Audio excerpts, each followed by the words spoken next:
Buenas tardes a todos y bienvenidos a la segunda de las sesiones Living as a Service, organizadas por Simplifica y Atlas Real Estate Analytics. Como ya sabéis, las medias estancias, es decir, el co-living, micro-living, serviced apartments, están despertando mucho interés de los inversores, ya sea por factores sociales, demográficos, económicos, legales. Y para ello hoy hemos traído un excelente quórum para hablar de inversión, tasación, fiscalidad y urbanismo. Voy a presentar, vamos a hacerlo en bloques. En primer lugar, en el bloque de inversión va a estar Leticia Pérez, Managing Director de Acia Capital. Buenas tardes, Leticia. Buenas tardes a todos. Muchas gracias, encantada. Christopher Hudwall, Managing Director de Corestate Spain. Hola, buenas tardes a todos. Juan Manuel Acosta, Managing Director de Greystar. ¿Qué tal? Buenas tardes. Gracias por la invitación. Un gusto estar aquí. Jeffrey Sujar, Managing Partner de Alternative Investments en Urbana International. Hola, buenas tardes. Sandra Daza, en el bloque de tasación, Managing Director de GESBALT. ¿Qué tal? Buenas tardes. Muchas gracias por la invitación. Y en el bloque de aspectos legales y fiscales van a estar Francisco Bengoechea, socio de Ramón y Cajal Abogados. Hola, buenas tardes. Gracias. Y Luis Rodríguez Ramos, socio también de Ramón y Cajal Abogados. ¿Qué tal? Buenas tardes. Muchas gracias. Buenas tardes a todos. Muchas gracias por estar aquí, por participar. Como ya habéis visto, tenemos un cartelazo hoy que seguro que nos garantiza una sesión muy interesante. Esta sesión va a estar moderada por Francisco Vázquez, presidente de 3G Office. Hola, ¿qué tal? Buenas tardes. Y por mí mismo, fundador y consejero delegado de Atlas Real Estate Analytics. Como ya os he dicho, esta es la segunda sesión de los webinars Living as a Service. Hicimos una la semana pasada, en la cual hablamos más de temas operativos, de demanda y de urbanismo. Contamos con la participación de Spotahome, Alterhome, Homelike, 3G Office, Francisco, que está aquí moderando, también estuvo participando, y también Dove Vivo. Si no la habéis podido ver, si no os pudisteis apuntar, la podéis encontrar en nuestro perfil de YouTube de Atlas Real Estate Analytics, ahí la tenéis entera, y si no, también en nuestro LinkedIn. También me gustaría hacer una pequeña reseña acerca de los organizadores. Simplifica y Atlas Real Estate Analytics. Somos una consultora siempre basada en Big Data y Data Science.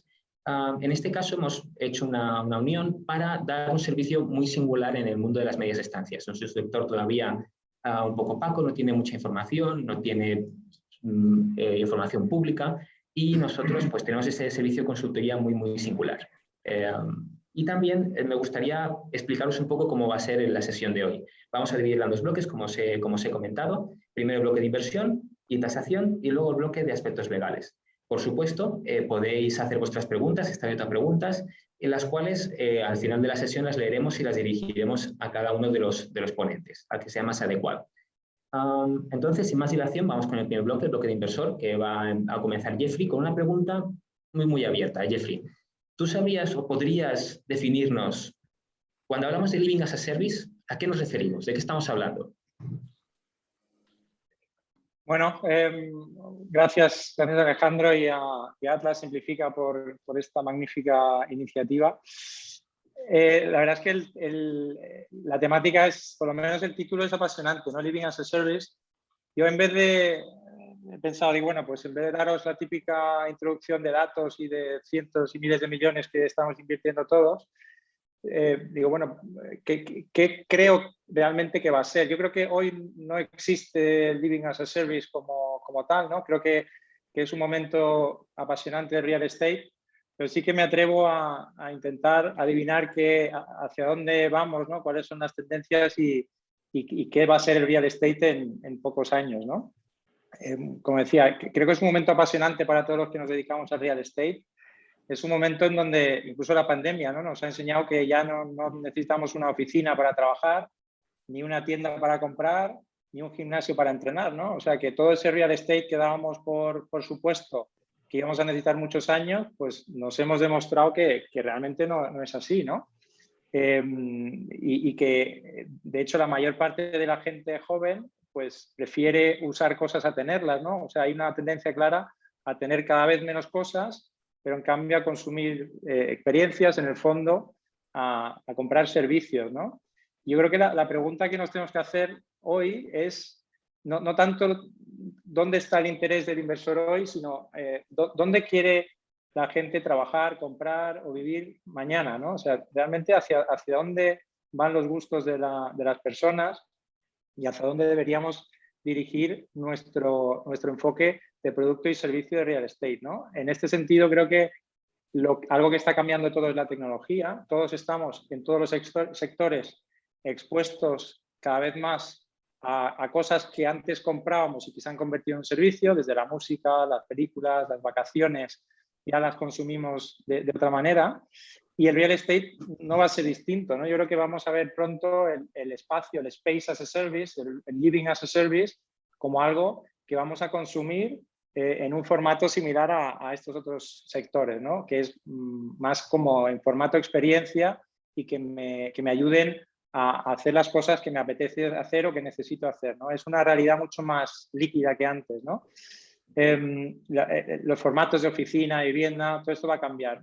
Hemos oído mucho hablar sobre esto en los últimos tiempos, pero la realidad es que en nuestro día a día vemos que la oficina como la concebíamos antes ya pues no hace falta, ¿no? Y que realmente a la oficina, por lo menos nosotros, tenemos ya un régimen muy abierto de teletrabajo en donde nos terminamos reuniendo pues, para compartir, para generar ideas, para tener ese contacto humano, pero las tareas de poco valor añadido repetitivas, pues la mayoría las termina haciendo en casa, ¿no? Por tanto, el diseño de la oficina ya no es tanto open plan, despacho, sino realmente cómo puedo utilizar esa oficina para generar el espacio que necesito para que mi empresa pues, sea más innovadora, sea diferente, ¿no? Y ese espacio hay que rediseñarlo, ¿no? ¿Esto cómo impacta al negocio del real estate? En mi opinión, llevamos muchos años viendo que el real estate realmente es un negocio que tiene mucha liquidez de fondos internacionales que lo que buscan es un bono, ¿no? Estamos todos haciendo prospecciones de mercado, underwritings y business plans pensando en cómo puedo convertir mi bloque de apartamentos en un bono para un fondo de inversiones que lo que quiere es pocas sorpresas y que todos los meses le llegue la renta, ¿no? Y estamos todos como locos realmente intentando encajar eso dentro de unos parámetros que al final diga, bueno, pues tengo estos comparables y funciona así.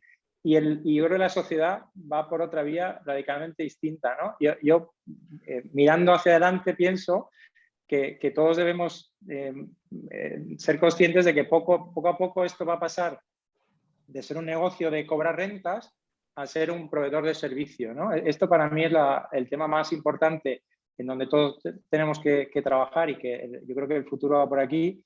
Y la clave de esto también, otra de las claves que supongo que podremos hablar más en la conversación es el tema de la operación, ¿no? Para mí una de las claves es tecnología, que ya hemos dicho, y cómo se van a operar esos espacios. El property management, Juan estará contento porque es parte importante de su negocio. El property manager, en realidad, el property manager 2.0, más que un cobrador de renta o gestor de espacio, tendrá que ser dentro de poco pues casi como una especie de curador de experiencia o alguien que entienda muy bien cómo se utiliza ese espacio y sea capaz de generar valor y aportar ese servicio de valor añadido a los clientes, ¿no? Bueno, yo creo que me apasiona el tema y podría hablar mucho más, pero creo que como introducción para intentar ser un poco disruptivo, pues ahí lo voy a dejar. Bueno, pero la introducción, pero que has tocado absolutamente casi todos los temas. Coincido contigo en todo lo que has comentado. Creo que estamos viviendo un momento apasionante de muchas cosas que se venían escuchando, ¿no? Y que ahora se ponen encima de la mesa de una manera más fuerte, ¿no? Totalmente de acuerdo con que el tema de que el property va a ser más un facility manager que un property manager, más de experiencia, ¿no? Y bueno, suscribo todo lo que has dicho y la primera pregunta que viene es, yo creo que, bueno, que después de la pandemia esto va a cambiar, pero lo que sí que es real es que hasta ahora España iba en la cola en cuanto a colivings, en cuanto a camas de colivings con respecto a otros países de Europa, ¿no? Y esta pregunta dirigida pues a Juan Manuel o a Christopher, ¿por qué era esto? O sea, ¿creéis que el coliving o el microliving o eran temas que no encajan con la cultura española o es un problema de simple retraso y que nos pondremos en marcha?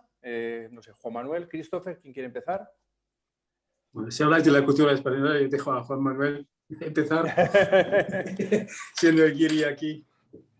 Bueno, pero Alemania tiene una experiencia por el microliving y el coliving que no tiene otro. Sí, por eso. otro país. Empezamos contigo, O sea, Juan Manuel. O sea, no te preocupes. Pero bueno, a ver, yo creo que hay varias razones. La realidad es que históricamente la vivienda en España tiene una proporción de propiedad, ¿no?, muy superior a otros países europeos, y la cultura de alquiler ha sido inferior, y la cultura de alquiler que existe o que existía en España, por un lado tenía una visión de permanencia que el co-living o el micro-living o estas nuevas modalidades de vivienda no suele tener, en la cual la rotación es sumamente superior a un contrato tradicional de alquiler, en el cual una persona se puede quedar 3, 4, 5 o 6 años, ¿no? Las razones son varias, culturales, como bien decías, Alejandro, económicas, también de modalidades de trabajo, tal vez un mercado laboral un poquito más rígido, en los cuales las personas no cambian de ciudad, como sí ocurre tal vez en Alemania, en Holanda o en Estados Unidos, ni que hablar de dónde es mi casa matriz. Al final del día, la flexibilidad en todos esos aspectos está en el centro de esta modalidad de vida, ¿no? Y eso explica muchas de las razones por las cuales el co-living sigue siendo algo relativamente nuevo en España. Al mismo tiempo, bueno, Christoph, aunque dice no ser español, tiene más años en España que yo. La realidad es que los Property Managers 2.0, como dice Jeffrey, que creo que deberían dejar de ser llamados Property Managers o Facility Managers, sino son gestor de comunidades. Claro. Nosotros siempre decimos que no gestionamos edificios, sino que gestionamos comunidades, ¿no? Y el director del edificio le decimos Community Manager, no le decimos director de residencia o director del edificio, ¿verdad? Todos términos un poquito en inglés, creo que la gente entenderá que es algo más catchy, ¿no? Pero somos gestores de comunidades. Y esa gestión de comunidad implica una profesionalización del sector, lo que de parte de una visión tradicional del real estate, por un lado pasiva, como decía tal vez Jeffrey, en la cual uno históricamente compraba un edificio de oficinas, tenía un contrato de alquiler lo más largo posible y uno recibía las rentas y uno se limitaba a administrar esas rentas. Aquí uno tiene que gestionar una compañía, tiene que gestionar una marca, tiene que gestionar el diseño, tiene que gestionar las operaciones, muchísima tecnología. Toda esa infraestructura, la realidad es que es enormemente joven en España. Y con la llegada de los Jeffries, de los Christoph y de otros, o de los operadores como Greystar, que tiene una visión tal vez un poquito más activa del sector, los modelos de vivienda se empiezan a establecer, se empiezan a ofrecer al mercado, el público los empieza a entender y los empieza a adoptar. Pero seguimos siendo un país netamente incipiente en este sector y con un recorrido bastante largo. O sea que yo creo que, bueno, por lo que acoges tú, es un tema más cultural, ¿no? Inicialmente, de que estamos educados para eso. El otro día había una pirámide poblacional que ponía las edades de la primera vivienda y las edades de que te comprabas la segunda vivienda y definitiva, ¿no? Eso es como estábamos educados en España, ¿no? Christopher, ¿tú también ves que es un tema más de demanda, que no ha habido demanda y por eso los fondos, los grandes operadores internacionales no han acudido a España?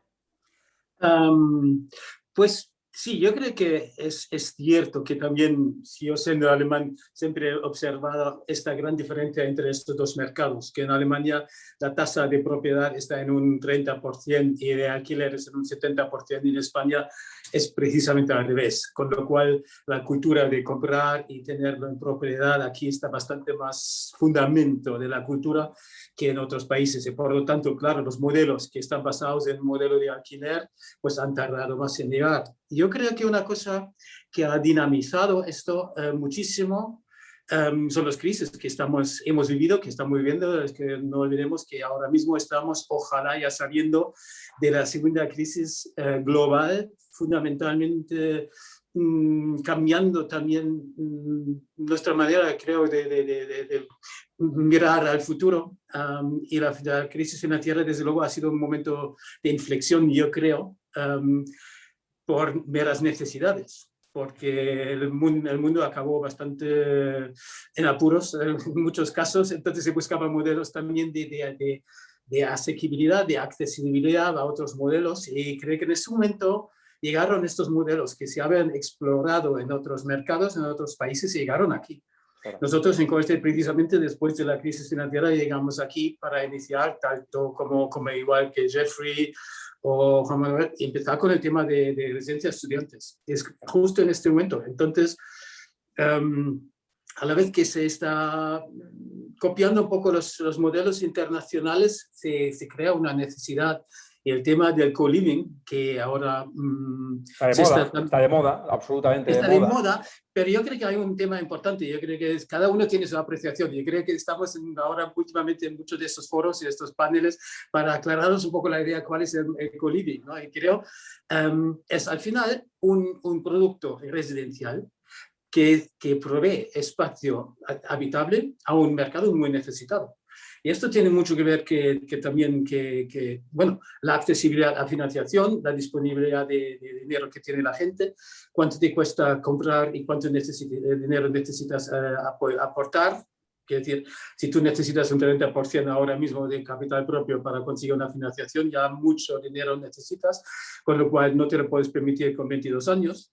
Entonces hay una intermedias donde estás buscando eso, y los co-livings normalmente no son los pisos de 4 habitaciones, ¿no? Si estamos hablando más bien de los estudios, que decir, solo por tamaño ya también están más accesibles. Y yo creo, por lo tanto, que el mundo, tanto como está cambiando con esta dinámica, simplemente requiere más y sube la demanda por eso. Y estos modelos, insisto, que se han explorado en otros mercados, nos están llegando aquí. Y en varios sectores, luego al final también hay que mirar un poco, hablando del modelo a lo largo, a grandes rasgos, tú tienes varios grupos destinatarios, ¿no? Tienes el student housing, también es un micro-living, de cierta forma, donde el property manager también... Sí, las barreras están muy difusas entre unas cosas y otras, totalmente de acuerdo. Efectivamente, y al final es un mismo modelo que se aplica a distintos grupos destinatarios con distintos modelos de... Claro. Exigencias al property manager, porque tiene que básicamente proveer sus servicios, ofrecer sus servicios a otros. Con lo cual las dos crisis han acelerado el proceso, parece que hay demanda, pero lo que sí todavía se veía, y esto con Jeffrey también lo vimos, ¿no? Que todavía el inversor, el real estate, el tradicional español, ¿no? Todavía, y además nos ponían, ¿no? En las conferencias o webinars de real estate alternativos, ¿no? A los alternativos y los normales. Todavía no estabais incluidos ni en el residencial, ¿no? Entonces, la siguiente pregunta es, evidentemente a los inversores extranjeros, Leticia, por ejemplo, para ti, a los inversores extranjeros no hay que convencerles de mucho de lo que es el co-living para que inviertan, etcétera, ¿no?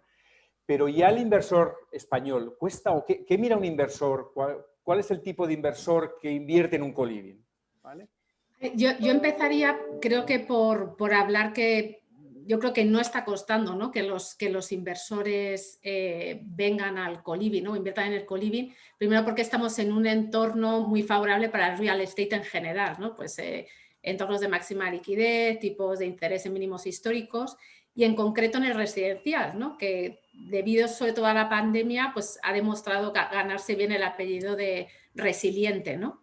Y escuchando pues al resto de mis compañeros hablando, por ejemplo, de la versatilidad, ¿no? O la permeabilidad que pueda tener el residencial.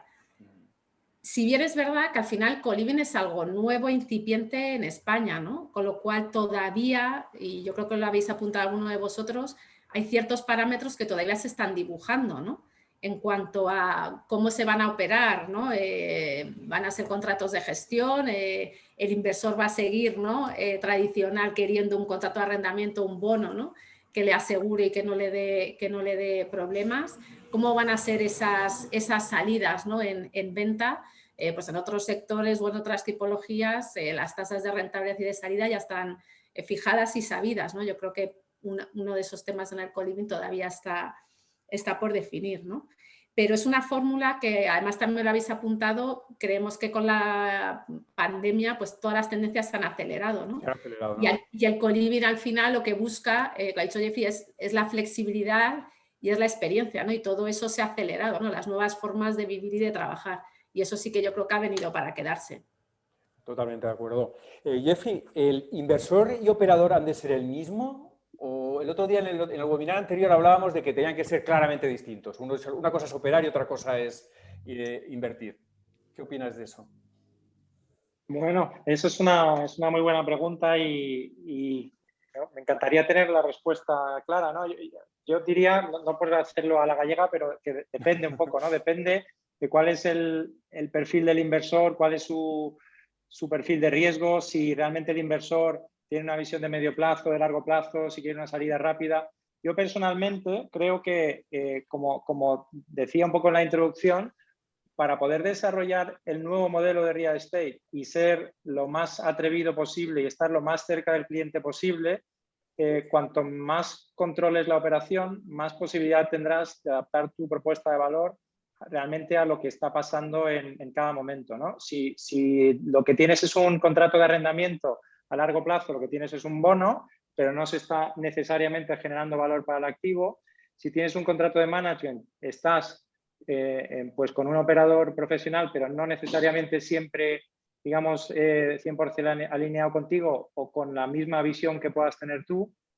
Pero en cambio, si tienes integrada la operación con la inversión, ahí yo creo que es donde se genera toda la oportunidad de maximizar valor para el activo, ¿no? Y esto pasa por no solo el decidir invertir CAPEX en un determinado proyecto porque te estás dando cuenta que lo habías diseñado de una determinada manera y se usa de otra, y cambiando la configuración eres capaz de subir el ticket o eres capaz de generar una experiencia mejor, y desde ese punto de vista, porque estás encima de la operación, lo puedes hacer, como por la propia oferta del servicio y el equilibrio siempre complejo de experiencia que se ha comentado, pero yo también no haría de esto el mito de la experiencia, de que ahí vamos o sea, la experiencia es importante y la comunidad, pero el servicio como tal, y eso hablamos de cosas básicas como es tener un wifi, como es tener limpieza o lavarte la ropa como un servicio tal, y luego está el precio, ¿no? Ese equilibrio entre cuánto puedo cobrar, qué servicio puedo realmente dar como valor añadido y cuál es la experiencia que se puede generar, ¿no? Entonces ahí, para mí, la maximización del valor pasa por integrar cuanto más, al máximo posible, la operación con la inversión. Sí, lo que pasa es que ahí hace falta realmente a los desarrolladores españoles clásicos, ¿no? o tradicionales, no están acostumbrados a este modelo, con lo cual les hace falta mucho know-how precisamente que tiene que aportar compañías que, como vosotros o muchas de las vuestras, tienen, ¿no? Sandra, cuando te enfrentas a la valoración de una operación con co-living o con cualquier living as a service, claro, la valoración empieza a ser algo distinta, ¿no? Porque antes era, pues, metro de cuadrado pisables por precio de mercado, ¿no? Simplificando un poco, ¿no? Y aquí las cosas ya hasta dependen de cuánto de limpios sean los de dentro y cuánto laven la ropa, ¿no? Bueno, la verdad es que la valoración aquí es lo menos glamuroso de este panel, porque la verdad es que es con lo que muchas veces nos topamos. Pero necesaria, digo, claro. Bueno, espero que siga siendo necesaria mucho tiempo, porque si no...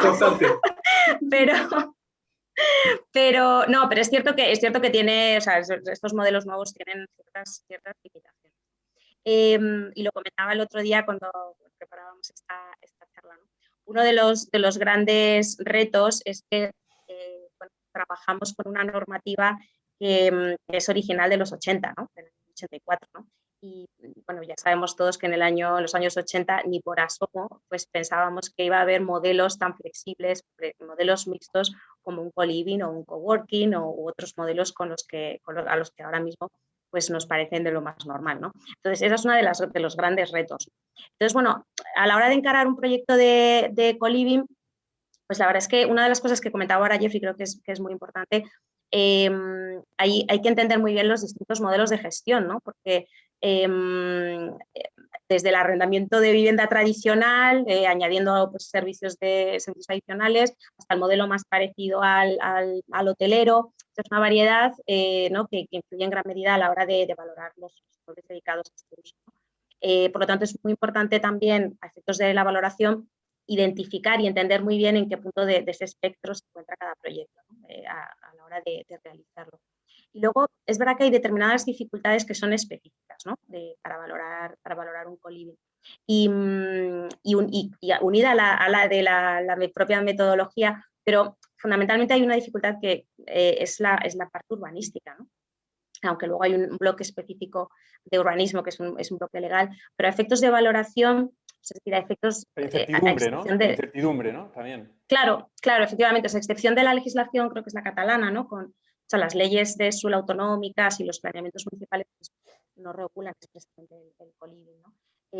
La mayoría de los proyectos pues, se enmarcan dentro de usos residenciales, algunos casos hay de suelo terciario, en hospedaje. Bueno, el caso de Cataluña es algo especial, es pionero en identificar este modelo dentro de su normativa, ¿no? Pero como decíamos, es un producto muy innovador y lo que no existe todavía es industria, ¿no? Como tal, sólida, con un track record, porque a la hora de valorar existen aún pues, pocas evidencias de mercado, ¿no? O sea, los comparables son todavía algo limitados, ¿no? Y además existen muchas variantes dentro del espectro de la vivienda como servicio. Por lo tanto, hay una relación única entre ingresos y gastos por cada uno de los proyectos, ¿no? Hay que analizarlos muy bien.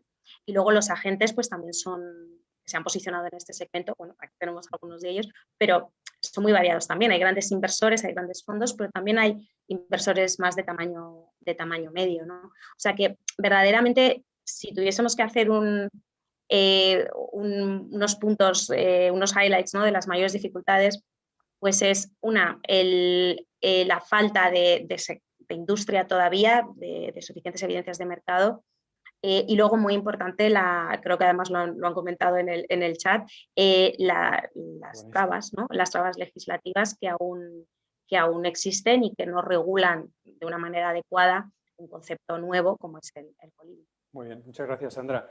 Christopher, ¿a qué ciudades está mirando el coliving? ¿Con qué ejemplos o con qué cosas estáis o qué ejemplos están para crear ese mercado que todavía no existe? Ahora me consta que hay varios proyectos trabajándose en muchas ciudades. Cuéntanos algún ejemplo o cosas ¿por dónde va ahora mismo la evidencia de ese mercado que comentaba Sandra? Vale, mira, Corestate es una empresa que lleva ahora como 13 años en el mercado y hace 10 años ya compró una operadora y una marca de residencia de estudiantes en Alemania.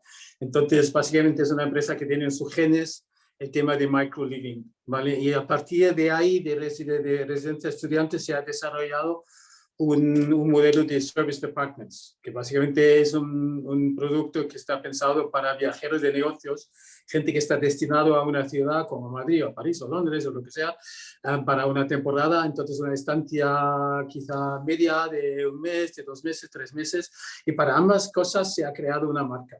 Y entre medias también ha crecido el sector de co-living, que básicamente por nuestra propia definición, y cada uno tiene la suya, como he dicho antes, básicamente eso es el co-living, que es un sector que quizá cabe entre lo que son estudiantes, que tienen su propia necesidad, y luego la gente de negocio, que más bien son clientes corporativos, luego hay el cliente privado que no es estudiante, pero necesita por algún motivo una residencia temporal, ¿no? Entonces, lo digo porque al final para nosotros esto todo bajo el mismo paraguas, que es el microliving. Y la duda en dónde nos metemos, al final depende mucho del grupo destinatario. Entonces, en España vamos a ciudades con aproximadamente mínimo 20.000 estudiantes para hacer una residencia de estudiantes, ¿no? Con los business apartments, pues yo creo que aquí en España sería Madrid. Tenemos un proyecto en Las Tablas precisamente para eso, porque es un distrito de 50.000 empleados en empresas multinacionales de acá del aeropuerto que generaba, y ojalá va a volver a generar mucho tráfico, mucho turismo de negocios, ¿no? Y luego el sector de co-living, precisamente, que es como digo, como opino, un producto residencial de estudios de unidades pequeñas. Yo creo que desde luego Madrid y Barcelona son destinos, pero estamos mirando, por ejemplo, las capitales de las comunidades, porque creemos que ahí tenemos un potencial, porque, no sé, mírate Zaragoza, que es una ciudad que tiene 650.000 habitantes y en todas partes falta producto residencial. Lo mismo en ciudades en Andalucía, Valencia, todo esto es posible.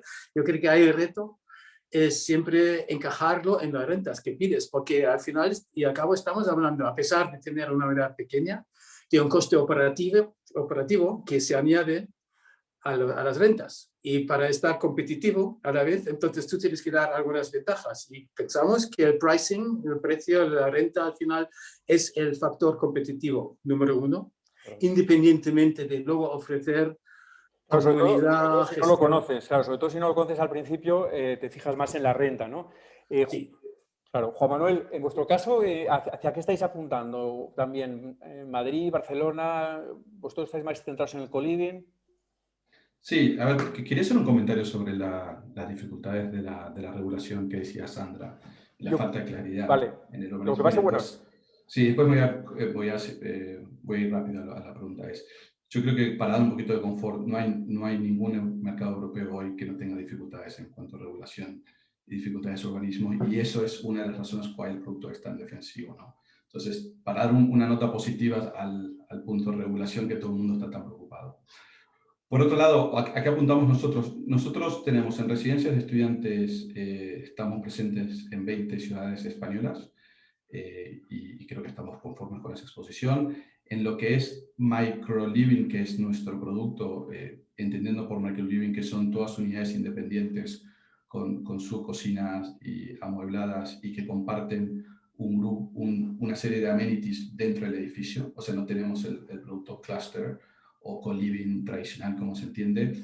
Lo estamos desarrollando de momentos únicamente en Madrid por una cuestión de foco, para ser honestos, y nuestro producto por lo general va a edificios o propiedades de cierto tamaño, lo que requieren parcelas un poquito más grandes, ¿no?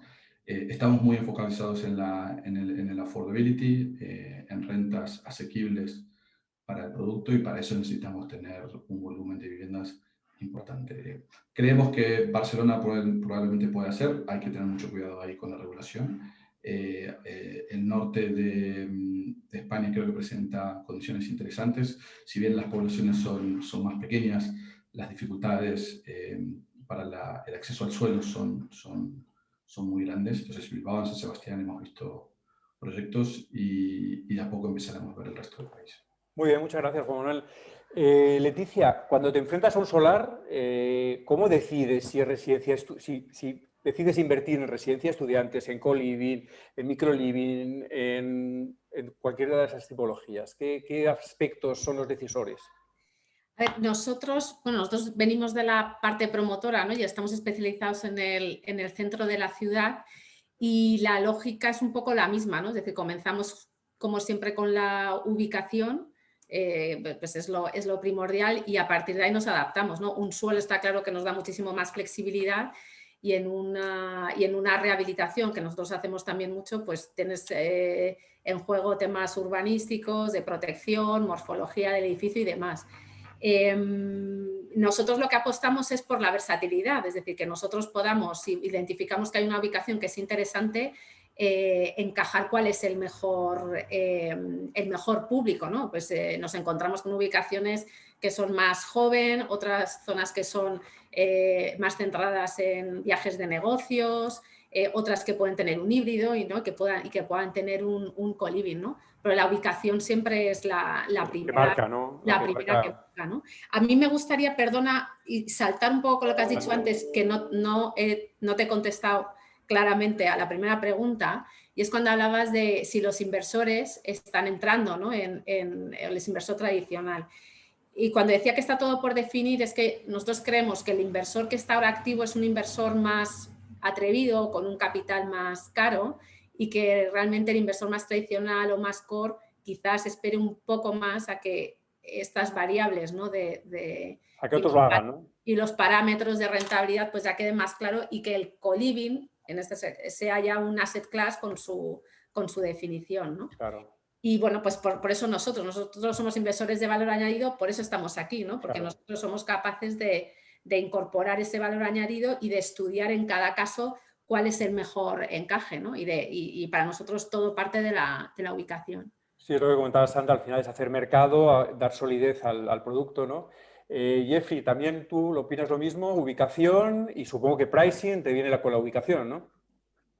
Sí, nosotros trabajamos por plataformas, al final trabajamos con distintos inversores, con varios LPs y cada uno tiene su objetivo, ¿no? Tenemos una plataforma de student, tenemos otro capital que invierte en residencial, en temas en alquiler y vamos poco viendo. Para nosotros, lógicamente, la ubicación es súper importante, pero también todo esto está cambiando, ¿no? Si uno mira, por ejemplo, la residencia de estudiantes, hace 2 o 3 años, pues todo tenía que ser on campus y tal, y cada vez más vemos que se está haciendo muy difícil, primero porque los suelos son muy caros y porque hay muy pocos, se está convirtiendo en una cuestión bastante complicada poder comprar, desarrollar y ofrecer camas a un precio asequible, ¿no? O sea, ha comentado Juan y Chris, el tema de la affordability cada día es más importante y en eso pues tenemos que empezar a ser nosotros también más creativos en cuanto a las locations, ¿no? Seguramente si uno coge una línea de metro y tira 5 o 6 paradas para atrás y puede encontrar ubicaciones que no están tan cerca, pero en donde uno puede hacer un proyecto que funcione bien y que puede encajar en un precio más interesante, pues hay que ir ahí, ¿no? Creo que el precio va a marcar mucho el futuro de estos modelos. Creo que en todo esto, que todos estos modelos son bastante intensivos en gestión, porque todos intentamos dar un servicio, generar valor y dar estos servicios. Pero claro, eso viene con un coste, ¿no? Y el OPEX en muchos de estos proyectos pues tiene un peso muy importante, ¿no? Hasta el 40% en algunos casos. Y ahí yo creo que el tema de la digitalización, de ser capaces de trabajar mucho en remoto, de ofrecer experiencias online, offline, en fin, trabajar mucho en esa propuesta de valor desde la operación va a marcar mucho para encontrar el equilibrio ese de precio, servicio y experiencia.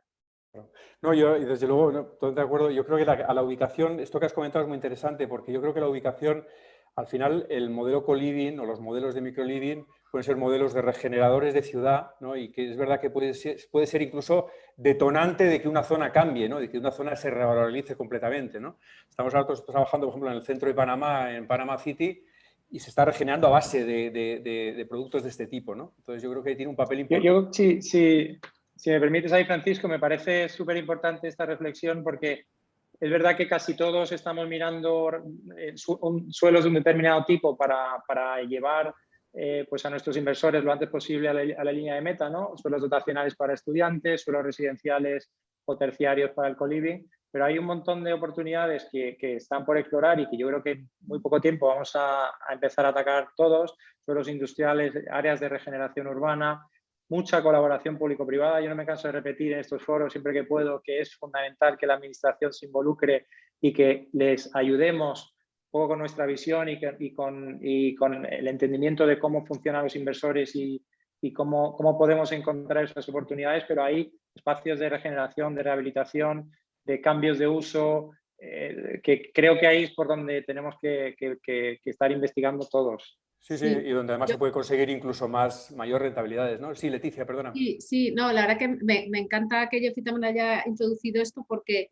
para nosotros también está en el ADN del promotor o del inversor de valor añadido. Es decir, no se trata solo de hacer pastillas, levantar proyectos, sino que nosotros siempre vemos el impacto que tiene cualquier edificio, cualquier promoción, y si estás en el centro urbano todavía más, ¿no? Cómo puedes regenerar toda una manzana con una actuación que haces y con ese punto de imaginación, ¿no? Es decir, hay cosas que son obvias y hay otras cosas que como promotores pues, no son tanto y ya cada uno de nosotros aportamos nuestra visión. Y para los que tenemos ese chip, toda esta parte del co-living, del alquiler flexible, pues se abre un mundo apasionante, ¿no? Porque la alternativa ya no solo es la venta, sino que tienes otra alternativa y de aportar, hay muchas cosas por hacer, ¿no? Claro, y de aportar algo a la sociedad, de un para qué, un por qué, un propósito de la promoción, etcétera, ¿no? Sandra, si a las valoraciones y a la hora de analizar, ¿no? en profundidad un proyecto de estas características, claro, le empiezas a añadir estas cosas, todavía lo haces más complejo, ¿no? Es no, bueno, es un barrio que ahora vale tanto, pero que dentro de ¿no? porque vamos a conseguir, ¿no? Pues ya lo complicas más. Las normativas tradicionales de otros sectores, como es el RICS o el ECO, ¿contemplan el co-living ya o también tenemos problemas también ahí en ese tipo de normativas? Bueno, la normativa de valoración, como sabéis, bueno, las comúnmente utilizadas pues es la normativa internacional, que es la de RICS, y la del Banco de España, que es la normativa nacional de valoración, que es la ECO. Y bueno, la pregunta, pues ¿lo contemplan de la misma manera? Bueno, la verdad es que, por ejemplo, en el caso de RICS, pues para determinar el valor de mercado, pues la metodología de valoración, el enfoque es el de los ingresos, ¿no? O sea, que ahí se utiliza para el cálculo pues, de flujos de caja y ya está. La clave al final es, bueno, cómo se nos pide al valorador, cómo se le pide al valorador determinar esos ingresos y determinar la razonabilidad de los mismos, ¿no? Entonces, por ejemplo, en la valoración con arrendamiento tradicional, bueno, pues se cuenta con las rentas de mercado o las contractuales y a partir de ahí pues se determina el valor final por yield o por retorno al valor de mercado, ¿no? En explotaciones hoteleras, pues se tienen los ratios medios de ocupación y de precios, se verifica esa razonabilidad de los gastos, ¿no? Atendiendo también a esos ratios medios y se termina pues, hallando el valor final por yield. En el caso del co-living, que está a caballo entre esos dos mundos, pues claro, se debe contar con los ingresos propios de ese modelo, ¿no? que se esté valorando. Y para determinar el valor final, pues claro, lo ideal sería contar con un conjunto de comparables muy amplio o lo suficientemente amplio como para poder chequear con un benchmark, ¿no? de confianza, ¿no? Por eso hablaba antes de generar industria, ¿no? Sí, sí. Este modelo, como hemos dicho, está en etapas iniciales aún en España, ¿no? Y esto, bueno, pues por estas razones todavía no es posible en la mayoría de los casos pues poder contrastar el resultado ¿no? de la valoración obtenido mediante yields con la realidad actual del mercado. ¿No? Pero bueno, en cualquier caso, lo que sí es necesario y sí está en la normativa es chequear, o sea, contrastar con la realidad del mercado residencial de la zona. Sí, eso sí que lo creo. Y en el caso de querer tasar inmuebles destinados a co-living, pero siguiendo la metodología ECO, que es la de financiación en España, pues ahí es muy importante tener en cuenta el uso, ¿no? Con el que está registrado el inmueble y el uso de suelo. Si el uso es residencial, pues los métodos de valoración pues, serán el de comparación y el de la actualización de rentas, pues en las actuales o las de mercado. Y como sabéis y sufrís todos, pues la norma determina que el valor de tasación debe ser obligatoriamente el menor de ambos, ¿no? Además, pues con otras particularidades, como hemos dicho, ¿no? Pues cada una de las unidades habitacionales debe estar inscrita en el registro con una cédula independiente, con un porcentaje de elementos comunes y tener su propia cédula de habitabilidad, etc., ¿no? Si el uso registrado, por ejemplo, es hotelero, se calcularía el valor de mercado por comparación, el coste de reposición neto y el valor por la actualización de rentas. Haciendo descuento de flujos de caja de la cuenta de explotación, ¿no? Que es una manera muy similar a la metodología que se utiliza en la valoración de un hotel, ¿no? Pero bueno, vuelvo al tema, o sea, es decir, ahí la metodología de valoración, fundamentalmente la ECO, no exclusivamente, pero fundamentalmente la ECO, suele primar y debe primar el principio de prudencia, ¿no? Para conseguir dar un valor hipotecario.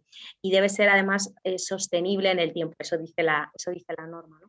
Por lo tanto, pues siempre nos obliga a certificar el menor de esos tres valores. Sin embargo, en RICS, pues la obtención del valor de mercado al final está mucho más cercano a una valoración dentro de una transacción libre, ¿no? Y con una comercialización adecuada. O sea que realmente los enfoques son distintos. No es que tengamos mayor o menor dificultad si se utiliza una u otra metodología, pero bueno, intentando explicarlo de esta manera, digamos que los caminos por los que llegas al valor son necesariamente distintos porque la metodología de valoración te obliga a hacerlo de una determinada manera, ¿no? Y probablemente el objetivo es distinto. Uno es una hipoteca y otro es un... Y el objetivo, efectivamente, el objetivo suele ser distinto, aunque la RICS, la valoración por metodología RICS también se utiliza para efectos de financiación y a nivel internacional se utiliza, y nosotros también, por supuesto, trabajamos en ambas metodologías, pero es cierto que su propio origen y su propio ángulo son distintos, ¿no?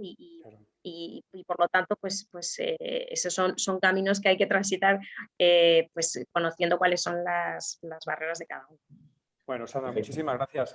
Bueno, le voy a pasar el testigo a Alejandro, ya con unos minutitos de retraso. Me perdonarás, Alejandro, pero es que ha sido muy interesante todo lo que ha comentado. Sin problema, es que está siendo interesantísimo, Francisco. De hecho, estamos teniendo unas cuantas preguntas ya y la verdad es que todas las preguntas que veo son bastante interesantes. Venga, me pongo ahí. Las dejaremos para después. Me pongo yo ahí. Ahora, enlazando con este segundo bloque, la verdad es que ya se ha hablado bastante en esta sesión de lo que vamos a hablar ahora, ¿no? Hemos hablado de usos de suelo terciario, hemos hablado de usos residenciales, hemos incluso llegado a hablar de industrial o incluso de, digamos, hacer pensamiento lateral, ¿no? Dar valor añadido a esos suelos para poder hacer algo out of the box.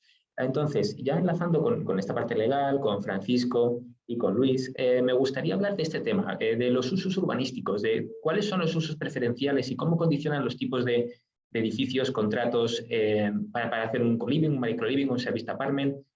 Quizás el tipo preferido es el terciario para un co-living, pero vosotros tenéis más experiencia de esto, ¿no? ¿Nos podéis contar un poco cómo está ese vacío legal que dicen que hay para el tema de medias estancias?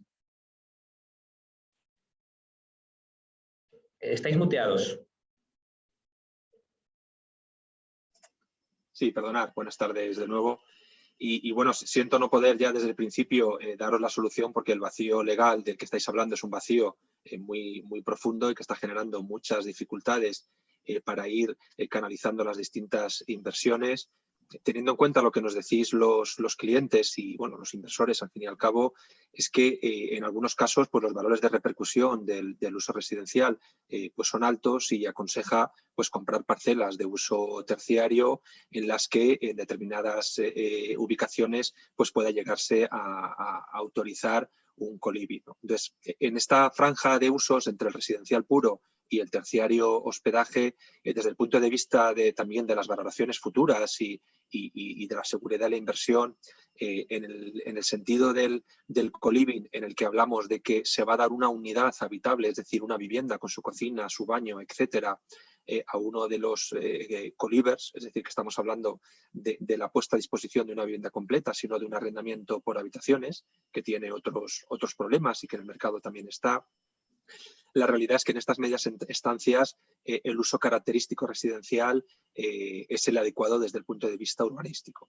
Porque bien nos puede permitir en algunos edificios hacer un mix entre arrendamiento ordinario, es decir, el arrendamiento clásico de la ley de arrendamientos urbanos, el de vivienda, nos permite hacer el arrendamiento de temporada, en el que ahí la cuestión sobre el régimen contractual, bien si es arrendamiento de temporada de la LAO o si puede ser un contrato de hospedaje con servicios del Código Civil, ahí está la discusión que en función de la tributación, que luego explicará Liz, el elemento, la decisión será una u otra, ¿no? Pero a efectos urbanísticos, el uso residencial característico permite sin ningún problema la media estancia y dentro de esas posibilidades, es decir, un edificio licenciado como uso residencial, por supuesto, aunque Sandra dice que la necesidad o no de esa división horizontal, pues nosotros en ese tipo de tasaciones siempre decimos que si es un explotador único, la realidad, salvo que esa división horizontal ya fuera previa antes de la compra y rehabilitación, entendemos que es un gasto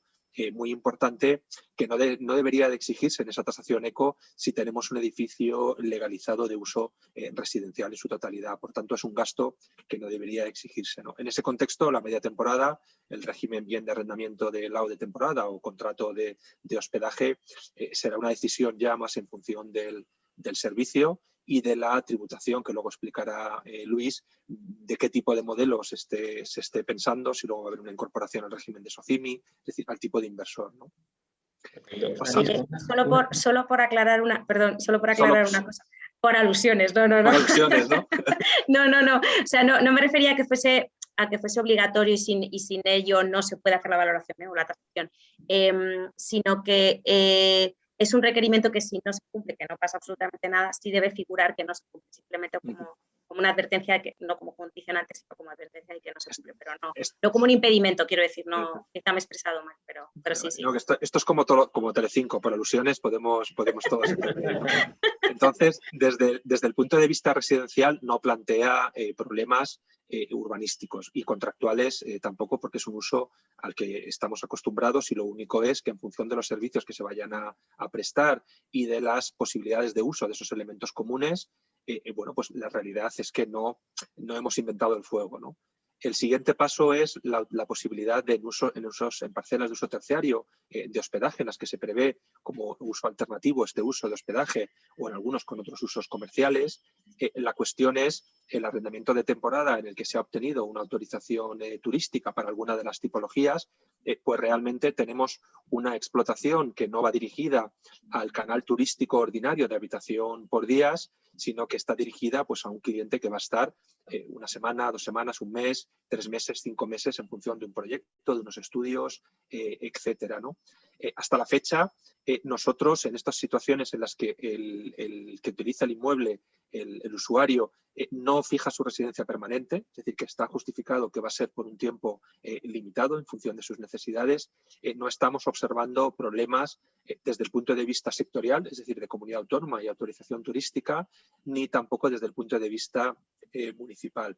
¿Por qué? Porque realmente estos arrendamientos de temporada, de media estancia, que no serían aquí arrendamientos de la LAU, sino de hospedaje de media estancia, realmente encajan en el uso turístico. ¿Por qué? Porque no es vivienda permanente. Entonces, las legislaciones autonómicas no establecen cuánto tiempo puede haber un usuario en un hotel, en un apartahotel, etcétera, ¿no? Realmente cubre unas necesidades de temporada de vivienda no permanente, es decir, no es su residencia habitual, no se va a empadronar en ese inmueble y, por tanto, no le vemos problema, ¿no?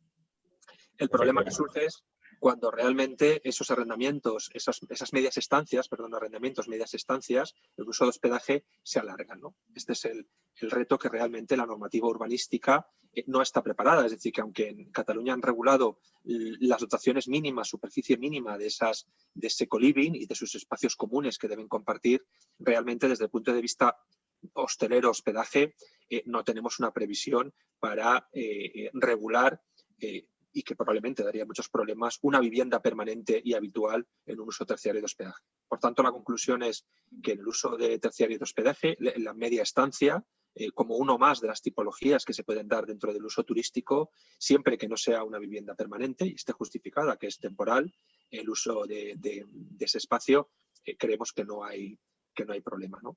Luego tenemos el otro salto, que son las residencias de estudiantes en usos en parcelas dotacionales, con los problemas propios de los ayuntamientos, en los que en algunos se exige un convenio con la administración, con la universidad correspondiente, pública o privada, para que se entienda que es su educativo y que, por tanto, se puede destinar a residencia de estudiantes. En otras no, es decir, en otros municipios no se exige este convenio, y en aquellas, por supuesto, que son de uso residencial, en los que se prevé la residencia comunitaria, es decir, la residencia colectiva, en las que hay un vínculo, análoga relación entre los que viven en ella, pues el Ayuntamiento, por ejemplo, de Madrid no está exigiendo esa vinculación con una universidad, pero sí exigen, o bien en las condiciones de la licencia, que tendrán que ser estudiantes los que estén viviendo en esa residencia de estudiantes, y que el ayuntamiento podrá pues, pedir al operador que justifique que realmente hay estudiantes viviendo en esa residencia, ¿no? Por tanto, desde el punto de vista contractual, en el edificio, por concluir, desde el punto de vista residencial, tanto para la larga estancia como en la media estancia, no hay problemas de uso urbanístico, siempre que sean edificios completos y no vayamos a hacer mix con otros usos turísticos de corta estancia, es decir, no hay un problema urbanístico, no hay un problema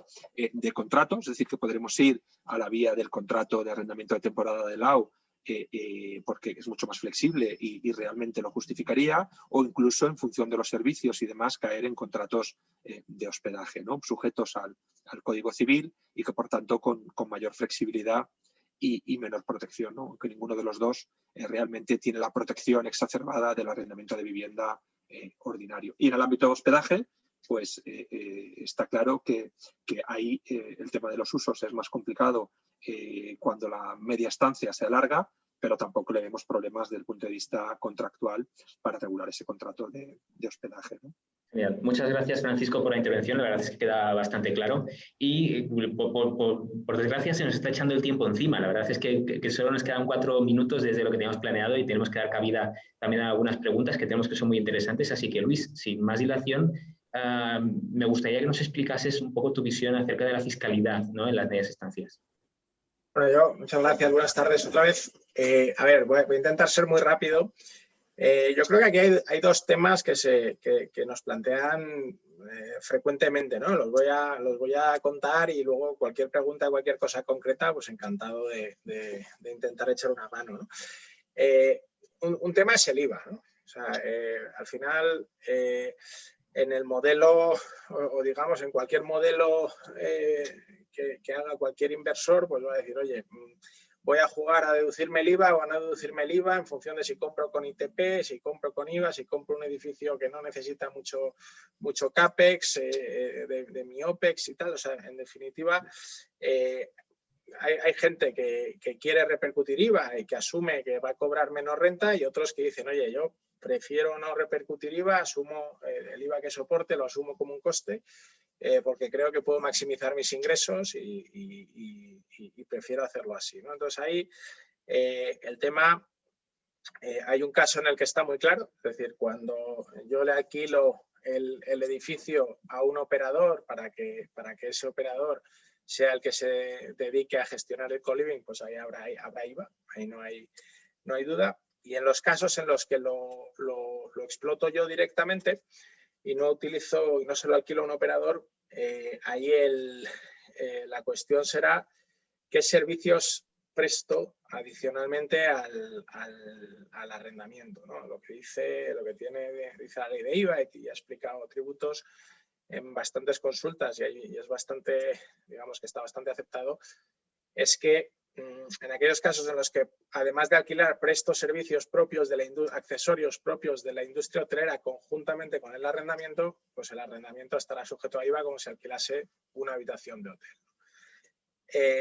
Bueno, eso en principio parece que está muy claro, pero claro, luego ya empieza el debate oye, ¿qué servicios son esos o qué tengo que prestar? Si tengo una consigna, oye, eso es típico de un hotel, ¿me vale? Bueno, pues parece, o un poco lo que se está admitiendo en la práctica, es que la limpieza, no a la entrada y a la salida, es decir, limpieza de la habitación y cambio de sábanas en algún momento durante el tiempo que dura el arrendamiento, no solo a la entrada y a la salida, pues parece que ahí no hay duda de que el arrendamiento debería ir con IVA. A partir de ahí, pues dependiendo un poco del tipo de servicios, hay un listado, ¿no?, que ha ido dando tributos en distintas consultas, donde parece que también te pueden llevar a que vaya con IVA, pero luego las propias consultas son un poco confusas, y lo cierto es que no lo tienes muy claro, ¿no? Entonces, siendo un punto tan importante, ¿no?, porque afecta de lleno a la deducibilidad del IVA soportado, que puede ser un coste muy significativo, pues nosotros la verdad es que siempre recomendamos que sean esos servicios de limpieza los que se presten, y luego, oye, si se quiere prestar algún otro para reforzar la situación, pues tanto mejor, pero la limpieza parece que está bastante aceptado, que da mucha seguridad, ¿no? Y el otro tema que también se nos plantea sistemáticamente es, oye, ¿en qué medida esto es apto para el régimen de SOCIMI, ¿no? Mucho fondo, sobre todo extranjero, pues se plantea decir, oye, la SOCIMI es un vehículo estupendo para entrar, para salir, ¿hasta qué punto esto me vale, ¿no? Entonces, yo creo que el mercado está viviendo absolutamente tranquilo con el subarrendamiento. O sea, es decir, hay una consulta ya muy antigua en la que la Dirección General de Tributos dice que alquilar un edificio a una cadena hotelera a cambio de un fijo y otro variable para que el hotel explote, la cadena hotelera explote el hotel, pues oye, que eso es un ingreso absolutamente apto para el régimen de SOCIMI, y el activo en consecuencia pues también es apto, ¿no? Es un inmueble alquilado. Con lo cual, pues siempre que arrendemos a un tercero, desde el punto de vista de SOCIMI no hay problema. El punto, y me consta que hay consultas presentadas, nosotros hemos presentado alguna y algún compañero de otro despacho me ha comentado que también las ha presentado, es, oye, ya, pero es que yo lo opero yo, y entonces además de alquiler, o sea, y me dedico a hacer pues todos estos contratos que antes comentaba Pachi, ¿no? Que oye, no sé muy bien si es arrendamiento, es hospedaje, no sé dónde estoy, no sé qué es esto. Bueno, pues ahí ya... claro, vamos a ver qué dice tributos, vamos a ver si no se quita de en medio. Yo creo que es importante Claro, para una SOCIMI que se quiera dedicar a esto, pues es un elemento esencial. O sea, el folleto de salida a Euronext o al MAP, pues tiene que apuntar los factores de riesgo, y si no hay certeza sobre eso, pues un factor de riesgo esencial sería, oye, ¿hasta qué punto puedo aplicar el régimen de SOCIMI o no, ¿no? Ahí el miedo que nosotros tenemos y por el que hemos presentado esas consultas es que alguien te pueda llegar a calificar esto como hospedaje, ¿no? En principio la ley de SOCIMIs es muy amplia, habla de arrendamiento. Arrendamiento puede ser cualquier cosa, un arrendamiento puede llevar incluido algún servicio, incluso a efectos de optimizar el tratamiento de IVA, como hablábamos antes, pero ¿dónde está el umbral en el que un inspector puede llegar y decir, oye, esto realmente tú no estás alquilando la habitación, estás prestando un servicio de hospedaje? Ahí ya podrías tener un problema con todo el régimen SOCIMI. Perfecto, muchas gracias, Luis. Y ya para terminar, una pregunta más en base a vuestra intuición y también vuestra experiencia. Muchas veces el alquiler de medias estancias fuera del régimen LAU se ve como algo muy positivo porque todavía no está regulado. ¿Vosotros, en base a vuestra intuición, creéis que es un sector en el que tarde o temprano se va a regular o creéis que va a mantener este estatus durante mucho tiempo? Yo creo que en el momento en que se consolide el co-living como una forma, el co-living vivienda permanente va a caer por su propio peso en la ley de arrendamientos urbanos y en el arrendamiento de vivienda, y la media estancia, desde el momento en que se cumpla esa realidad de media estancia, entendemos que no debería de existir algún problema. O bien acabaremos cayendo en los contratos de uso distinto de vivienda, que como todos sabemos, la autonomía de la voluntad y todos los derechos que ofrece la LAU se pueden renunciar, o entraríamos en un contrato de arrendamiento del Código Civil en el que también la voluntad de las partes, es decir, no se aplicaría la normativa protectora de la LAU para la vivienda permanente. Por tanto, creemos que en algún momento dado llegará alguna regulación, pero lo normal, entendiendo que el co-living de media estancia va asociado a necesidades temporales de vivienda, no debería haber una regulación excesivamente intuitiva, ¿sabes? Lo que sí las administraciones van a vigilar y acabarán vigilando es que realmente no estemos incumpliendo esa naturaleza temporal del co-living de media estancia y que al final tengamos a una persona con vivienda permanente, ¿no? Porque realmente este mercado, para que dé seguridad jurídica y que el inversor también la tenga, si hay que especializarse en media estancia, hacemos media estancia y, por tanto, no podemos alquilar a alguien para vivienda permanente. Entonces, cumpliendo esas necesidades, nosotros desde el punto de vista legal y de contratos, bien vayamos por arrendamiento de temporada de la LAU o bien arrendamiento del Código Civil, en los dos casos el propietario tiene una capacidad de negociar con el usuario, con el inquilino, que realmente no le constriñe y no tiene los problemas del arrendamiento de vivienda normal en cuanto a duración, etcétera. Por tanto, creemos que es un modelo que jurídicamente funciona bien y que no necesitamos que el Estado regule, salvo que quiera dar algunas condiciones relativas a consumidores usuarios, a garantizar un mínimo de elementos comunes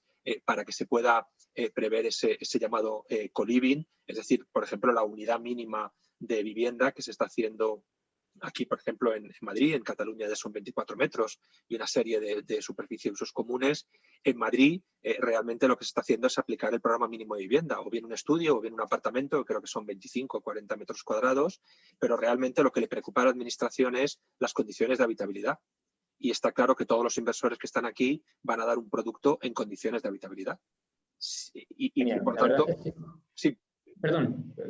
Y que, por tanto, no debería haber un problema de mal uso, de poca calidad en el producto, porque cumpliendo el programa mínimo de vivienda, bien sea estudio o bien sea apartamento, y cumpliendo la realidad de las medias estancias, es decir, que no sean viviendas permanentes, pues creemos que podemos articularlo con contratos de temporada o del Código Civil, de arrendamiento del Código Civil. Ya dirán los jueces si es de temporada o del Código Civil, pero realmente el inversor no tiene un riesgo jurídico porque no hay facultades exorbitantes, derechos de adquisición preferente, etcétera, que no podamos eliminar y regular, ¿no? Por tanto, creo que jurídicamente tenemos que estar tranquilos y lo importante es que sea de media estancia, ¿no? Muchas gracias, Francisco. La verdad es que esta última respuesta que nos has dado enlaza perfectamente con una de las preguntas de los ponentes. de los asistentes. Como ya estamos pasados de tiempo, vamos a elegir 3. Yo creo que la primera de ellas es para Juan Manuel Acosta, que nos dice Juan Manuel García. Cuando habláis de microliving, y además voy a complementar yo un poco personalmente la pregunta, ¿cuántos metros cuadrados o habitaciones son los mínimos para estos desarrollos? Y yo la complemento con ¿qué distingue el microliving del coliving en sí?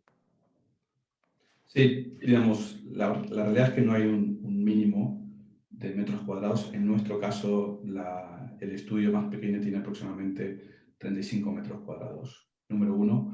Número 2, la diferencia entre el microliving y el co-living tradicional es como había comentado con anterioridad, ¿no? Nuestros estudios o pisos son completamente individuales y no hay un producto al estilo cluster en el cual uno tiene una habitación, un baño y comparte una cocina. En nuestro caso están completamente integradas y se comparten los amenities a nivel propiedad. Perfecto. La segunda pregunta, yo creo que esta es quizás para Jeffrey, quizás para Christopher. Siguiendo la experiencia de segmentos como las residencias de estudiantes, donde algunas ciudades parece que se están saturando hasta cierto punto, ¿cómo vais a calcular o cómo vais a hacer estudios para ver que una ciudad está saturada o puede todavía tener más co-living? Pues, como siempre en la inmobiliaria hay que hacer un estudio de mercado. A ver, ¿dónde estás? Lo que dije antes, para estudiantes, por ejemplo, tenemos nosotros el listón en número de estudiantes en una ciudad. Si hay más de 20.000, pues pensamos que hay una masa crítica. Luego vemos si está la competencia, cuántas camas hay, cuál es la tasa de saturación, y pues por ahí básicamente van los tiros para establecer si es un mercado interesante para este sector de estudiantes. Y lo mismo es un poco lo que he dicho antes de los business apartments. Es un tema donde hay que ver si hay un turismo de negocio, si hay clientes corporativos que estarán dispuestos a alquilar a una media estancia. Entonces, y luego en el sector residencial también, si te metes en el co-living con un producto residencial, analizar este mercado, a ver cuánta oferta hay, cuánta demanda hay, cuáles son las rentas. Es siempre estudio de mercado. Yo creo que no hay un criterio de pues, decir, yo excluir el noroeste y me voy al sureste, ¿no? Es siempre location. Esta location se tiene que estudiar en detalle. Ahí me voy a permitir poner una pequeña cuña publicitaria porque precisamente nosotros en Atlas y Simplifica somos especialistas en hacer ese tipo de estudios de mercado. Jeffrey, no sé si vas a comentar algo. Sí, me has quitado la boca, te iba a hacer yo eso, pero bueno, ya está. Yo iba a añadir solamente, y lo digo con sinceridad, que además del, digamos, el estudio más clásico, cada vez más usamos Big Data y estamos mirando no solo la location en genérico, sino la microlocation, el perfil socioeconómico, cuánta gente entra en una determinada zona, por cuánto tiempo, qué poder adquisitivo, cuáles son los comparables. Es decir, cada vez entramos más a un nivel de detalle grande e intentamos perfilar al usuario. Para eso, pues casi siempre llamamos a Atlas para que nos ayude a encontrar esos datos que son la clave, ¿no? para elegir. Perfecto, muchas gracias a ambos. Y por último, me gustaría hacer una pregunta también de Anónimo. Dice que ahora mismo están surgiendo bastantes modelos, co-living, micro-living, service apartments y hotelero largas estancias. Nos pregunta Anónimo si veis que hay espacio que pueden coexistir bien todos estos modelos que son diferentes pero similares. Y la verdad es que no sé a quién dirigirla. No sé si Christopher, Juan, Jeffrey, Leticia. Bueno, encantado. Yo creo, no sé, vuelvo a quizá repetirme, no sé si soy yo la persona, pero al final son todos sectores distintos y tienen sus grupos destinatarios, y mientras tú analizas el mercado, como hemos dicho, yo creo que sí caben y no se van a necesariamente canibalizar mutuamente, porque son cada uno dirigido a un sector.